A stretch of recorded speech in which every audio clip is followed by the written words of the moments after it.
Hey, in today's episode of Thinking is Infinite, we discuss how it's been going on in school with me. We talk about we play a Would You Rather game. Ryan discusses Toys R Us and its decline, and I discuss restaurant chains and some of their declines.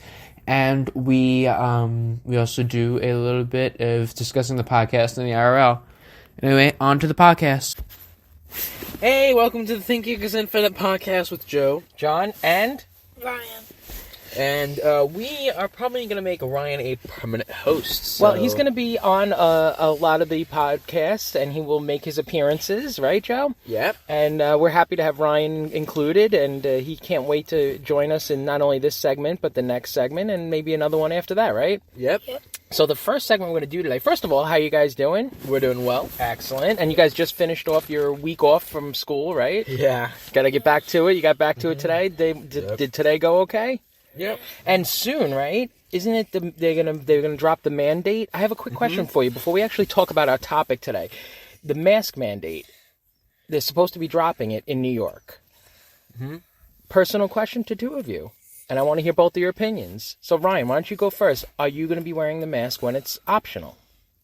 Sometimes yes, sometimes no, because if I'm really close to someone, I don't want to not wear it and then get sick, but I don't also want to be the only kid that doesn't wear a mask. Yeah, it's going to pose a very interesting situation where you're not sure if you're going to wear it or not. But you know what? I think you should be able to drop it down if you feel comfortable. I think it's going to be a nice thing to see everyone's face again, right? Mm-hmm.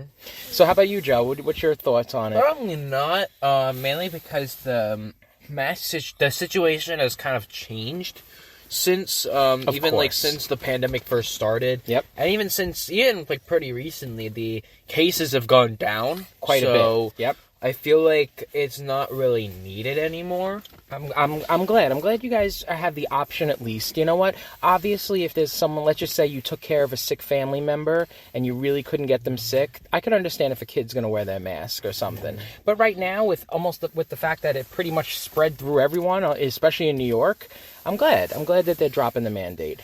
All right, so let's go on to the topic that we were designed to talk about, right, Joe? Mm-hmm. Joe wanted to talk about you're taking a class in school, which I find fascinating. Joe, tell the audience about the class. So the class is actually it's a college media course.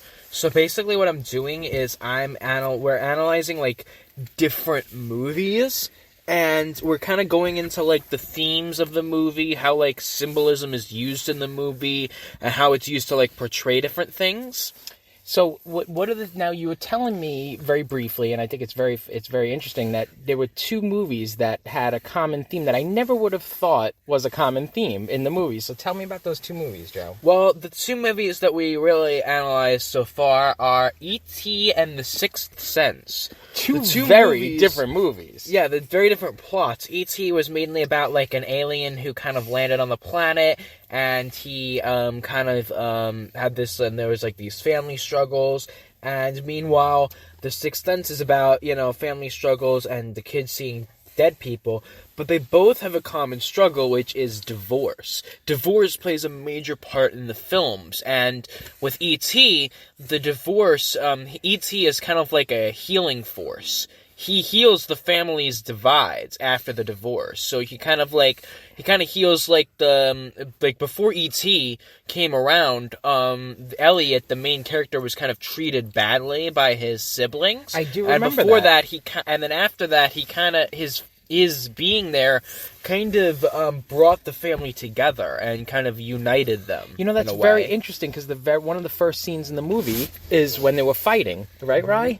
Yes, and I barely know any of these movies because these were so old school. Well, go watch E.T. when you get a chance. I think you really enjoy that movie. Ryan hasn't seen E.T., so we're not gonna go too much into the plot, right, Joe? Because we don't want to ruin it for Ryan. Because Ryan, I beg you to watch that movie. It is very enjoyable. So, but the theme of the movies, it's very interesting, is about how E.T. brought the family together, which I never really thought of because I saw that movie when I was like your age, Ryan. I think it was actually your age when I first saw the movie. So I think it's a good time for you to see the movie. It was probably so long ago because It was a long ago. I'm not a young kid anymore, but I think it's a really good movie. It's a really good movie. So Joe, what about The Sixth Sense was about divorce? I'm trying to remember the movie. Well, it was about this kid, and he could see dead people, right? Right. And That I he remember. he kind of met this doctor, and the doctor kind of tried to help him, and the doctor was actually killed by one of his own former patients. And Yes, now I remember that, and he was killed by one of his own former patients, and there was a lot of symbolism in the movie that kind of showed that he was actually being killed. And the kid, right, the main character of the movie, actually his mom and his dad divorced. And I think in the movie, correct me if I'm wrong here, I think the mom is like trying his best to help him out, but she can't really help him in the same way because she can't really understand the problem until he tells her. And the dead people kind of or at least some of them, I think they want to like help him out or something. And Wow, yeah. I never really thought of the two connections. I think that's a fascinating connection, that E.T. and The Sixth Sense has become somehow intertwined when it comes to a divorced family and a child's struggles. I guess the child struggle is definitely a similar of the aspect too. Mm-hmm. So I think those courses, Joe, are excellent because you always watch a movie differently after taking one of those courses. And Ryan, I hope you won't take one of those media classes when you get older, because I really think you'll enjoy seeing movies from a different perspective and seeing what they're all about, right, Joe? Yeah. I remember taking a class like this in high school, and it was really fun because first of all, you get to watch a movie in class, which is pretty cool, right? Exactly.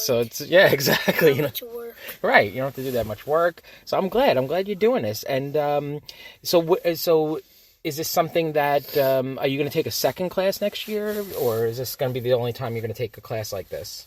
I might take another class like this in the future. For right now, probably not another class like this because I just don't have room on my schedule for it. Mm-hmm. Because I know that I have with broadcasting and then AP research filling up my 2 elective slots. I don't have another elective slot. I only have 2, and those 2 are already filled. So by both broadcasting and AP research, which I have to take due to the fact that I'm taking AP seminar this year. So I'm probably not taking it next year, but I might do it in like senior year or something in the future. So interesting. So actually, maybe in the Facebook comments, people could put interesting similarities between two very different movies. Yeah. Right? Wouldn't that be a good idea? Yeah. I mean, it's always cool to like kind of analyze like the theme of the movie because that's really like the setup of the movie. The whole point is to convey the theme, whether it's usually subconsciously and through like the efforts of the writing and things. And they're usually not so obvious unless you look deeply at it and really look into it. Yeah, but that's what these classes and they teach you to do, to look deeper into a movie and not just see it for what it is on the surface, right? Yeah. Well, I'm glad you did this. Mm-hmm. All right. Well, let's. You guys want to go on to that next segment? The next segment we're going to do is what? The would you rather not? Well, maybe would you rather. We'll see. How about we do like half an hour? Maybe. All right. Okay. Well, see you on the next segment.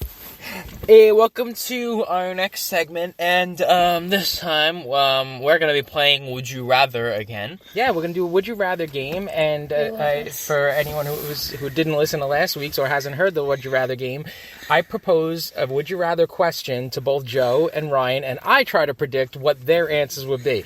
Last time I did horrible. I think I got almost every one of them wrong, right? I think I won right. Yeah, you got mine right. One of yours. With the internet for the heating one. Right. But I have not been good at this, so I'm going to try to be better this time, and we're going to go with Ryan first, okay? So first question. Now, don't answer it. We'll talk about it.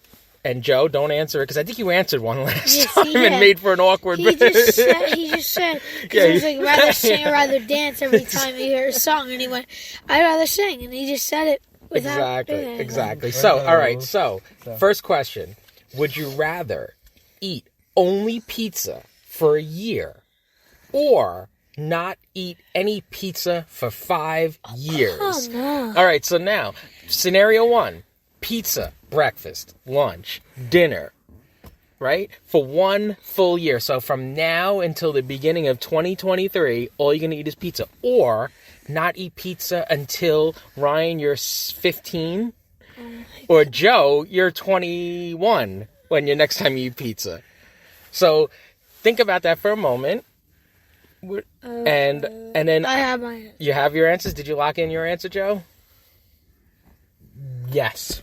All right. I'm going to guess. I'm going to guess Ryan's first. All right. I'm going to say Ryan would rather skip pizza for 5 years. Wrong. Wrong! I'd rather eat for pizza for a year. I really like pizza. I can't seem to win. All right, Joe, I think you're going to skip pizza for 5 years. Actually, you're correct. All right, so I'm 1 and Say 1. All right, I'll take it. After the last few times, I'll take this one. This one wasn't so At least bad. you have one this time. And you got something right. Yep. Okay. Second one. Now, here we go. Would you rather listen to your least favorite song on a loop for a year? So the song you can't stand for a year, okay? Or never listen to any music at all for a year? I have my answer. Now, all right, so scenario 1, you got a song that you can't stand. It keeps going all the time. Or never listen to any music for a year. So that means, is the worst song you could ever hear better than listening to nothing at all? That's a tough one, right? I see Joe. He's pondering right now. If there was video... I think I've locked in my vote. You locked in? How about you, Ryan? I have mine. All right, so I think you would rather listen to the worst song for a year. Yes. All right, I'm doing really well today. I'm 2 and 1. And Joe, I think you would rather not listen to music for a full year than listen to a song you can't stand. You're right. Oh, I'm doing great today. 3-1. I am doing pretty well So now tonight. you're still in the game because last time you weren't at all. You got I was out of it by 4 this wrong. time. Yeah. All right, last one. Now you guys are pretty young, but I think this is a good one. Would you rather give up cursing forever or give up ice cream for 12 years? So, I've already locked my vote in. Joe's locked in his vote. So is Ryan. I think they would rather give up cursing forever. I'm going to say both of you. I think that's going to be the same answer. So, Ryan, tell me. You're right. All right. So, yeah, ice cream's just too good to give up. You can't give up ice cream for 12 years. It's so good. I'd How could you rather give it up till you're cursing. in your 20s, right? Just because they're saying a couple words doesn't mean I'd give up 12 years of ice cream for a stupid little curse word. All right, now for a bonus one, okay? I'm going to give you guys a bonus question, all right? Would you rather have fortune or fame?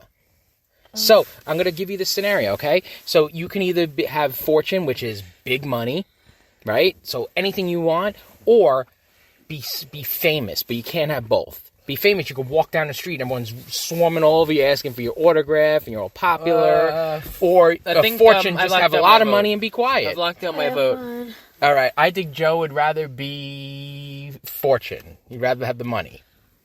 Actually, you're kind of correct. All right. Because actually, I just think that if I was famous, I'd be like swarmed by like crowds of people. I don't like that at all. I how about you? I don't I want think to lose gossip magazines following me. I wouldn't want it either. How about you? I think you would rather have fortune, right, Ryan? Yeah. All right, so I did pretty well today, guys. You did. And maybe I gave you really easy questions. What do you think? Did I do well, or was it easy questions? I think it was more of easy questions than doing well because these were like kind of things that you already know. Like Well, some of them weren't. Well, Like some the of like them the pizza one wasn't. like the really pizza easy, one that where I easy. got it wrong because I would rather eat pizza for 1 year than give up pizza for 5 years. And even Because like what some of would the I other do on questions were Lent? kind of Like hard on too. Lent when like you can't eat meat on a Friday. Mm-hmm. What would I do? That's true. Exactly. Would I just eat a piece of bread? No. Exactly. Well, thank you guys for listening to this segment. And on to the next one. Hello and welcome to my segment. This is my second bonus segment, and you'll be hearing Joe's after mine. So stick around for Joe's segment after this one. But today I will be talking about the downfall and the closing of Toys R Us. It was a very, very big toy place. It was in a lot of different places, and what happened was, I'm not gonna really say what happened now, but like they opened like a long time ago, and it was this really good toy. It was this really good toy company and business, and they were and a lot of people would go there. There would be bikes. There would be like cartoon toys. There would be like Funko Pops, like. So, toys like that in general, that anyone would be able to buy, and I would actually love going there. I would go there like almost maybe even every like weekend or something. I can't remember how often I went, but we went a lot of times. I would always get these cartoon toys, and there would be bikes there. There would be a lot of stuff that you can do. How did you feel about them closing, Joe? Well, they closed a bit past my time, but I was very upset about that because I remember like some of the reasons why they closed are a bit complex. But the thing is, I really did feel for Toys R Us. I was actually sad to see them go. Same. But I just kind of I didn't even expect that because when the bankruptcy announcement came, I was like, what? Like what's happening? Yeah, happening when they said they were going to close, I'm like, why are they closing? They were such a massive business and company, and a lot of people would be like buying their products and be doing lots of stuff, and everyone would be like, everyone really liked it. It wasn't like a thing that people like just didn't like. It was actually like a really fun place. So when I heard about the bankruptcy, I'm like, can they please bring it back? And it is back. Well, kind of.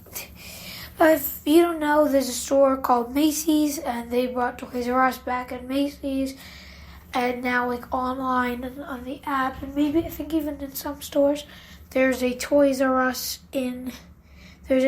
store in Macy's,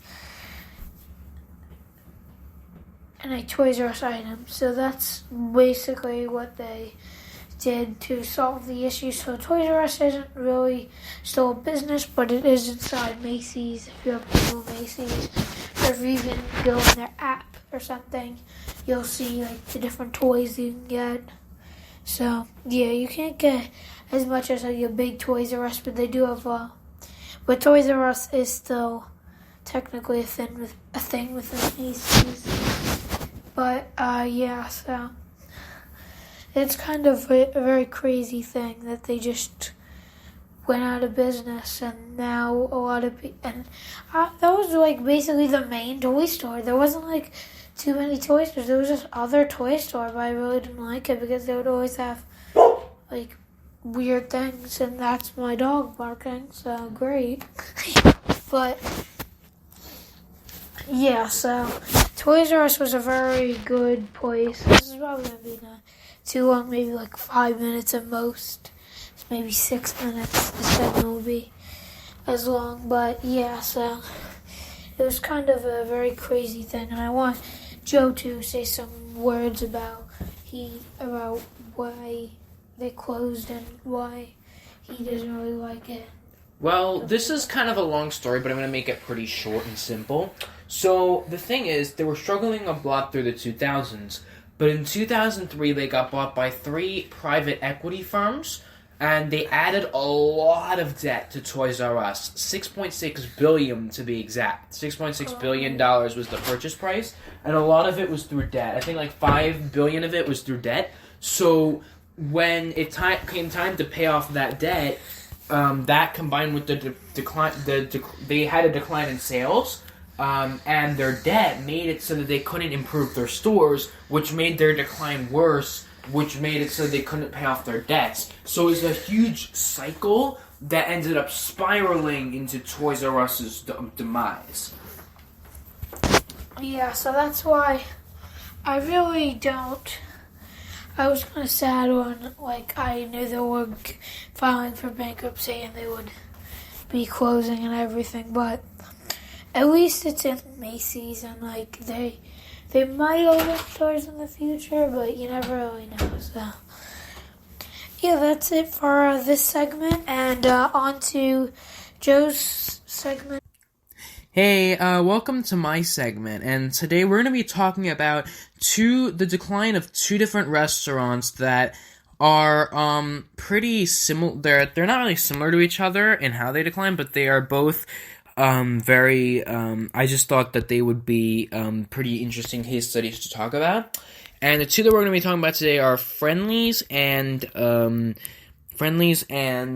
Shake Shack. So Friendly's was founded by a guy named S. Presley Blake and then another guy named Curtis Blake. And these two men, they both died. They're both over 100 years old when they died, so that's unbelievable. But in 1935, they founded a chain called Friendly's during the height of the Great Depression because they wanted to emphasize that it was a friendly place to get food. Now, Friendly's actually exploded, and they introduced new food items when they opened their second location. In 1941, they actually shut down their locations due to the war, and that they actually did not open them again until 1945. So they basically closed all their restaurants for 4 years during World War II, and after the war they reopened, and they exploded. They opened 500 They have opened 500 restaurants at their peak. They sold in the 1970s and the 1980s. They began selling ice cream in supermarkets.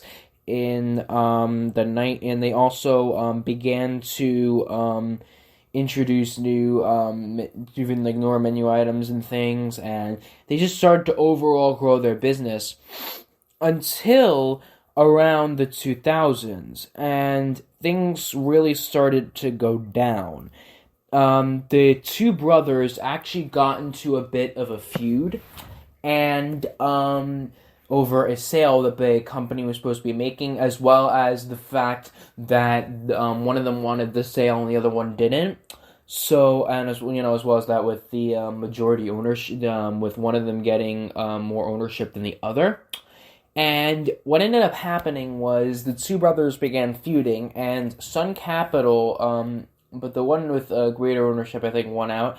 And Sun Capital actually managed, I don't know if it was the one with greater ownership or lesser, but I think, anyways, Sun Capital, the really important part is Sun Capital purchased Friendly's, and they, it didn't really go well under them because they filed for bankruptcy, in 2008.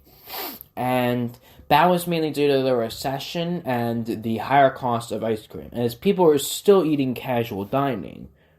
But then after that bankruptcy, things got worse because then people didn't eat casual dining anymore. Nowadays, people eat either fast casual like Chipotle, and Panera, other chains like that, or they just eat fast food like McDonald's and Burger King. So many people, they don't eat these casual dining chains anymore, and they're started to struggle. And Friendly started to struggle right along with them. And what ended up happening was Friendly started closing a lot of locations. And they went from 430 to just 138 in I think like a little more than a decade, I think. I don't know. I have to go look. Hold on one second. God damn it. This is kind of embarrassing. But no, I think they did. They went from like 430 to 138 between their bankruptcy filings, I think. And Friendly's just overall, they experienced a very rapid decline in popularity just due to the fact of casual dining and the decline of casual dining. And these types of trends really didn't go well for them, as well as COVID also really hit them hard due to the fact that casual dining declined even more, which obviously wasn't good for their business.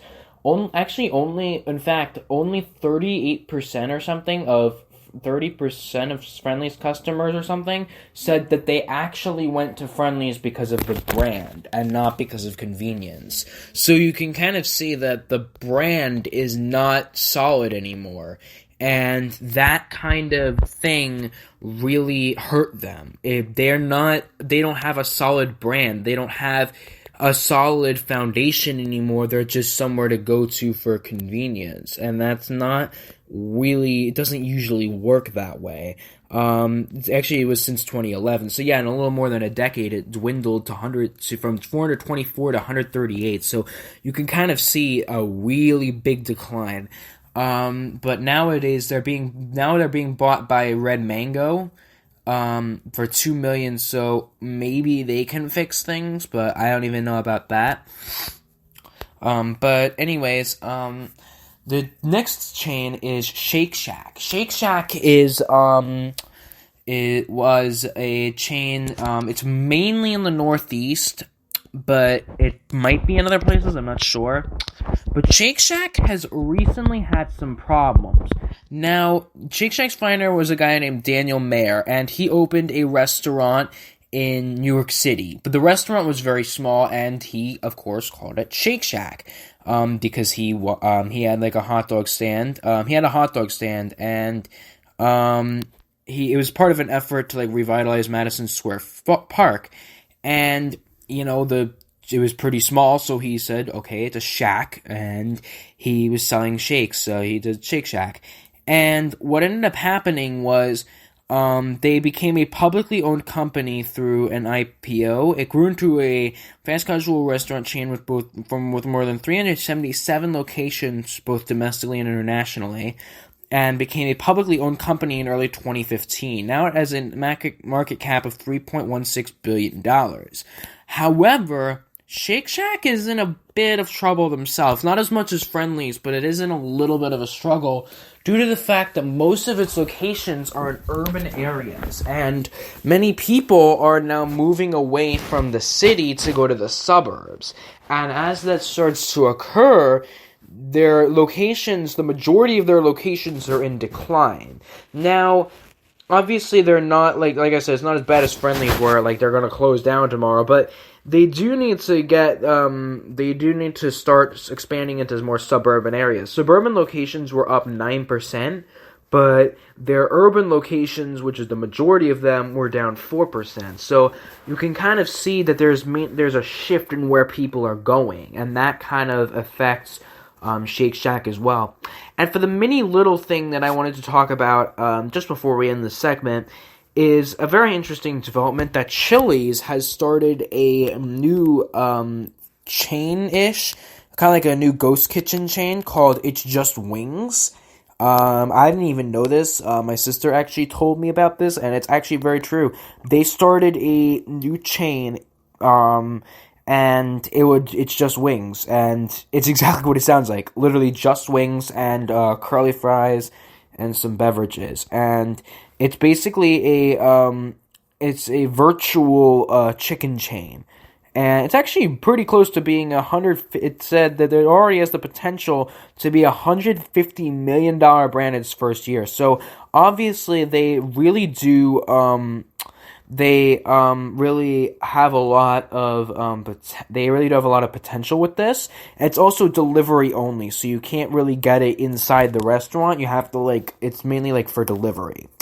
So anyway, that is just a little thing about restaurants and their declines, and we'll see you on the IRL. Welcome to the IRL segment. Yes, this is the IRL segment, and first of all, we hope you enjoyed the podcast today and all the segments. One of the things we're doing differently in 2022 is we've one added on Ryan to almost every episode, and you know what? Maybe he'll take a week off, but you know what? Right now he's in the mix with us, and we're having a lot of fun. Yeah, and the second thing we're doing is we're going to be doing more segments of a shorter time frame, right, Joe? Yeah, that's also what we're doing. We're adding 2 new segments to the podcast. One with Ryan, talking about a topic that he likes, and one with me, talking about a topic I like. And one of the things I loved about last week's topics, and this is kind of like what we could talk about right now, is that, first of all, Ryan did a really nice job of like almost doing an interview with Joseph, which I really thought was fun and really well thought out.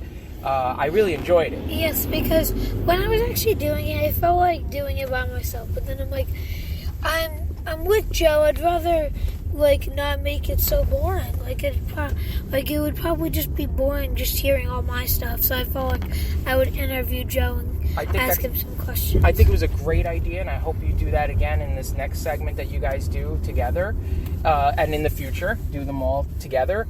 And Joe, I thought yours was incredibly passionate last week. So if that is episode 19, and Joe was fired up, and I was listening to it, I couldn't believe it. I was like, "Yeah, Joe, good job."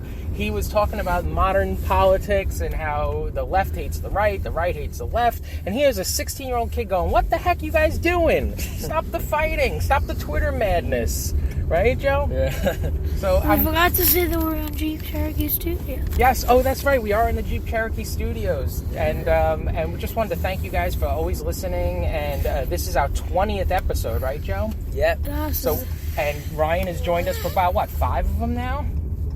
You're probably on your 5th episode, right? Yeah, Ryan? something like that. And talk to me, Ryan. How are you enjoying it? I really like it because it's fun to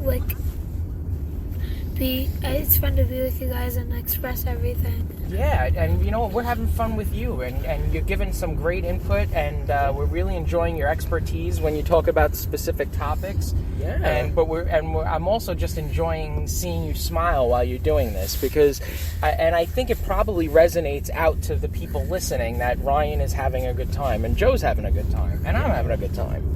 And that's all we actually are. during recording. We all just laugh a lot. Yeah, it's been really, really fun, and I think that's what we always want to portray, is that we genuinely enjoy each other. We enjoy talking about different topics, and I think this podcast is turning into a nice potpourri of different topics, different subjects, things that interest us, and hopefully they interest you.